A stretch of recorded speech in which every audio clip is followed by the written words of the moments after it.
Life, mental health, rare disease. That's what Never Give Up is all about. This podcast is a companion to my blog, pkujournal.com. I'm Kevin Alexander, and I've been a professional storyteller for over 20 years. I'm also an adult living with the rare disease phenylketonuria, or PKU. Since 2012, I've been traveling the world advocating for PKU, newborn screening, and rare disease awareness. Living with a rare disease can be a heavy burden. So, on this podcast, I share thoughts, reflections, and stories to motivate you on your journey.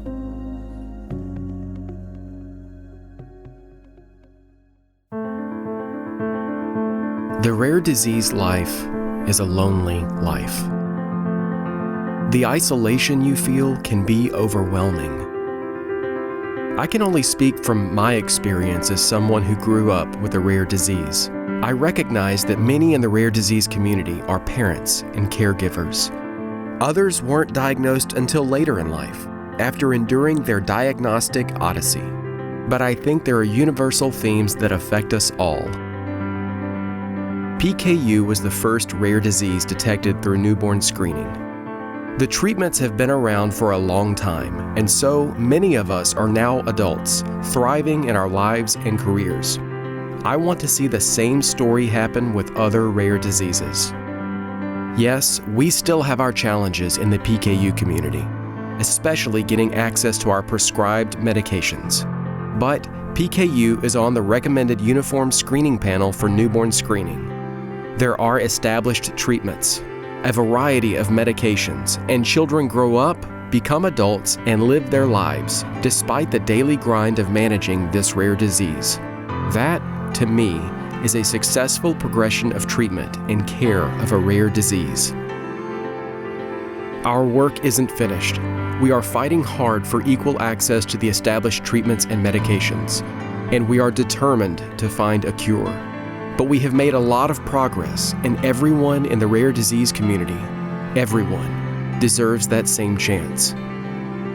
But back to my perspective as someone who grew up with a rare disease. PKU has been part of my identity since birth. Actually, I think it's formed the core of my identity. It's such a central part of who I am and how I view the world. There's something about growing up with a rare disease. You feel like an outsider, everywhere, all of the time. Even as a kid, you realize that you are very different. And because my rare disease is a metabolic disorder, that's especially true anytime I sit down to eat with others. Most people take it for granted, but eating is one of the most social activities in life. Holidays, lunch meetings, Super Bowl parties, press conferences, well, the good ones anyway. When people gather for a social event, often there is food. But when your food choices are extremely limited, what goes on your plate, or doesn't, often becomes the subject of conversation. On one hand, the conversations are harmless. Most of the time, people are curious to learn about this special diet. As an advocate for PKU awareness, I lean into that now. I take the time to explain PKU. But still, even to this day, even though my diet is more flexible now thanks to medications now available in our community, I still feel like an outsider. I don't think that feeling will ever go away because it's followed me since birth. When I was younger, feeling like an outsider all of the time developed a sense of shame in me. That feeling that there is something inherently wrong with who I am. But over the years, as I've traveled the world and met others just like me, I've learned that one of the best ways to fight back at shame is to know that I am not alone.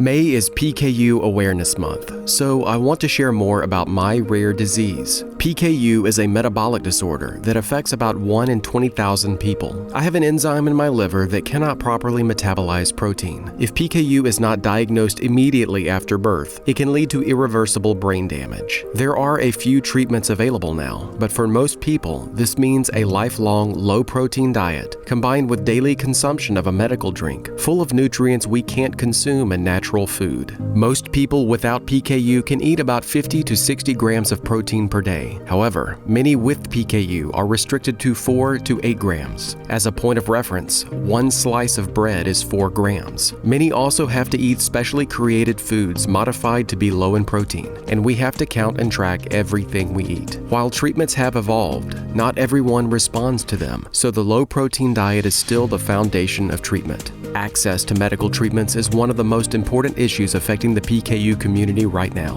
The medical drink and specially created low-protein foods are extremely expensive and not affordable for most people. Insurance does not always cover them, depending on where you live. So we are fighting hard to get the Medical Nutrition Equity Act passed, which would require insurance companies to cover these prescriptions that are required for life. If we have a newborn screening system that's supposed to diagnose rare diseases like PKU, then we should make sure that treatment not only exists, but is accessible. So please reach out to your representatives and senators and ask them to co-sponsor the Medical Nutrition Equity Act. If you want some more information about the act, check out the links in the show notes.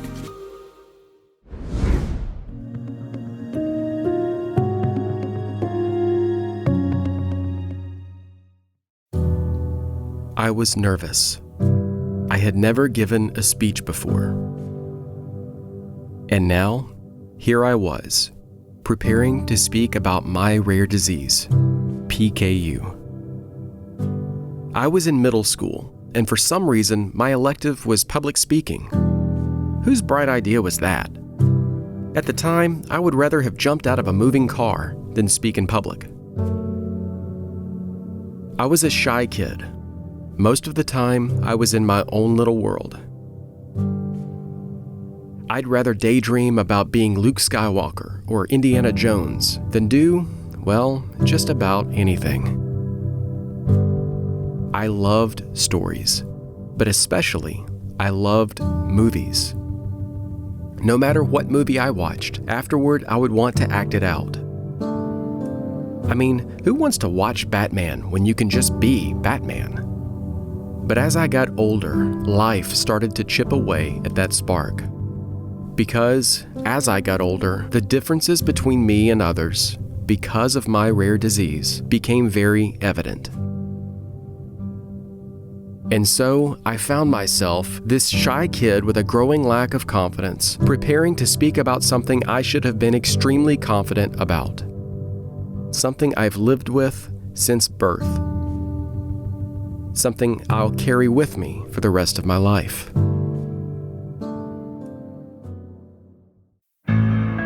I was at a new school and had been going there for a few years. But I never seemed to shake the reputation as the new kid, or at least that's the way I perceived it. I already felt like an outsider because of PKU. But then suddenly, I was in this environment where everything about me felt wrong. The worst thing ever was being different, and I was very, very different. So, when I stood up to give my speech, I was more than a little nervous. I felt every eye on me, because I always felt every eye on me. I don't remember exactly what I said that day, at least not during the speech itself, but I'll never forget the Q&A. When one of the kids in class asked what would have happened if I wasn't diagnosed with PKU at birth, I answered truthfully. I said I wouldn't have been put on treatment and I would have been institutionalized for life. The classroom burst into laughter. I tried to play it cool, but the message I received was clear. Everything about you is wrong.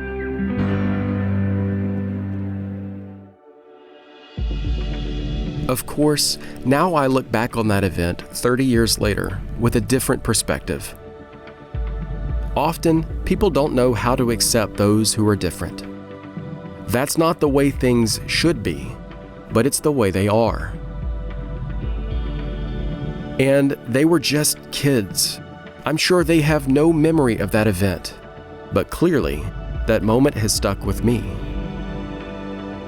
Most of those kids were just good kids who didn't know how to accept someone different. But some of those kids, at least a few, were just bullies. I have no patience or tolerance for bullies. I consider myself an easygoing person and rarely become truly angry. I try to find a point of commonality and can get along with almost anyone, but bullying is where I draw a clear line in the sand. No one should be mistreated for any reason, and especially not for the way they are, the way they were born. Maybe it's because I was bullied. I just know that, to this day, I refuse to be friendly toward anyone who bullies. It scars people for life and makes them start to believe, maybe I am wrong. That's the destructive power of shame. It took me a little over 30 years to even begin to feel comfortable with who I am. And that's because I began meeting others in the PKU community. People who understand that being different isn't wrong. It just means that I don't see the world the same way as many people do. Now I consider that a strength, not a weakness. I'm starting to believe that one of the antidotes to shame is friendship. Real friendship. There is immense value in two people saying to each other, "You are good enough." We don't always say it in words, but by being someone's friend, we say it in actions. I had a few friends at that school, but I didn't really come into my own until later in high school. I found a group of guys who were outsiders like me. Nerds, before it was cool to be nerds. They were all in my wedding, the kind of friends you can go years without seeing. But when you get together, it's like no time has passed. We're still the same nerdy 90s teens who love to text each other Star Wars memes. Those friends taught me how it feels to be accepted for who you are. They never made me feel weird for having PKU.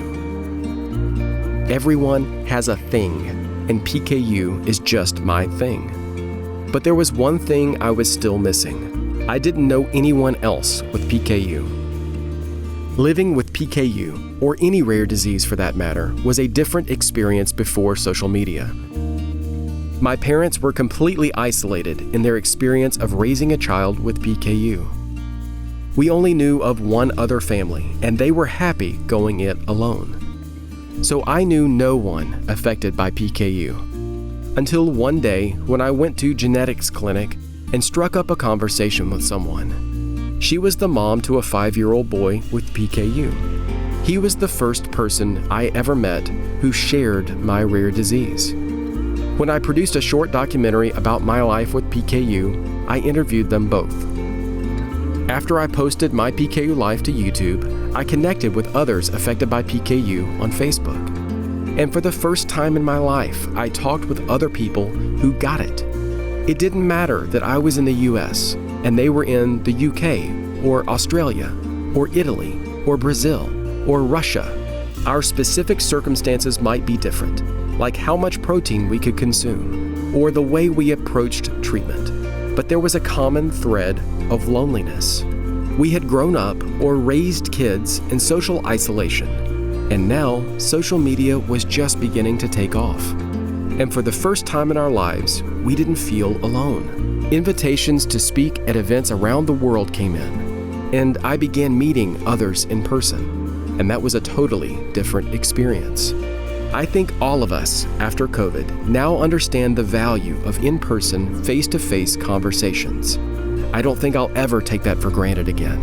But those days, early in my PKU advocacy, of traveling and meeting others face-to-face and having real conversations about life with our rare disease, it was just such a special time. I couldn't believe the gift life had presented me. I was combining my career in storytelling with PKU advocacy, and my heart felt full. Those in-person events are now such an important part of my life. In the summer of 2022, the National PKU Alliance held the first in-person conference since COVID. Because of other commitments, I had missed the previous conference in 2018. So it had been 6 years since I had been to one. I reconnected with friends I hadn't seen in years. Others, well, we had been friends on social media for years, but it was the first time we met in person. Still, after all these years in advocacy, it never gets old. Meeting someone in person you've only known on social media. That shared experience of the rare disease lifestyle is what bonds you. You feel like you've known each other forever. And when you meet those you'd feel like you'd be friends with, even if it weren't for your rare disease, well, that's even better.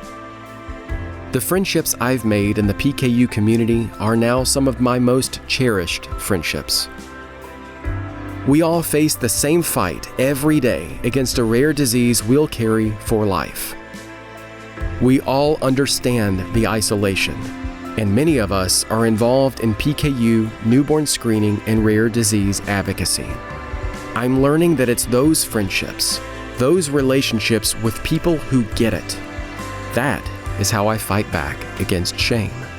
Shame tells you that you aren't good enough, that you are inherently wrong. But engaging with friends, having meaningful conversations about life, and being united in a cause, all of that drowns out shame.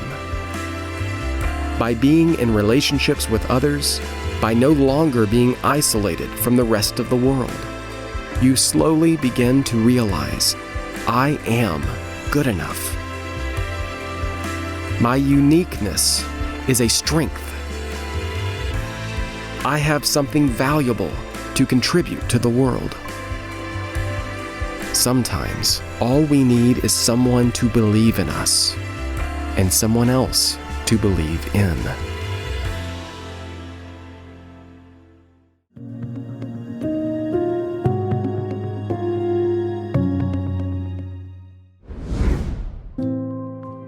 Thanks so much for going with me on this journey. This exploration of life, mental health, and rare disease. If you'd like to connect with me outside of this show, I'm on Instagram and Facebook. That info is in the show notes. And there's my blog, pkujournal.com. I write about my life with PKU, my experiences in advocacy, and you'll also find some of my videos there. Thank you again for listening, and now, some closing thoughts.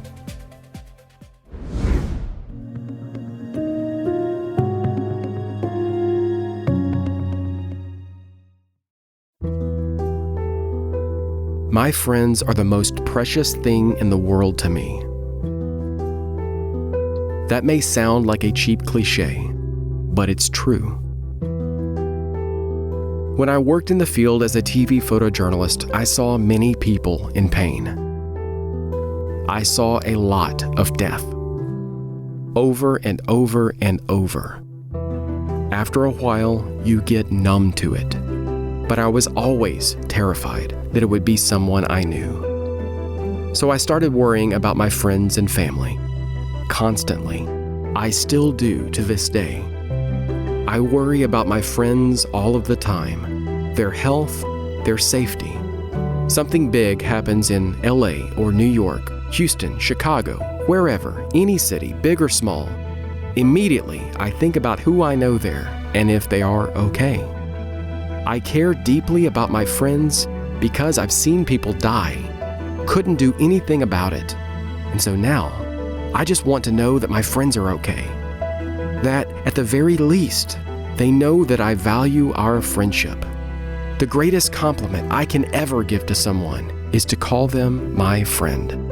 It's my way of saying that they have contributed to my life, that they matter to me, that I care for their well-being. If you're listening to this podcast, chances are you're already connected to the rare disease community. But if not, reach out to those affected by your own rare disease. Or reach out to the wider rare disease community. Reach out to me. My social media info is in the description of this podcast. Just reach out to someone. Don't try to do this rare disease life on your own. And never, never, never give up.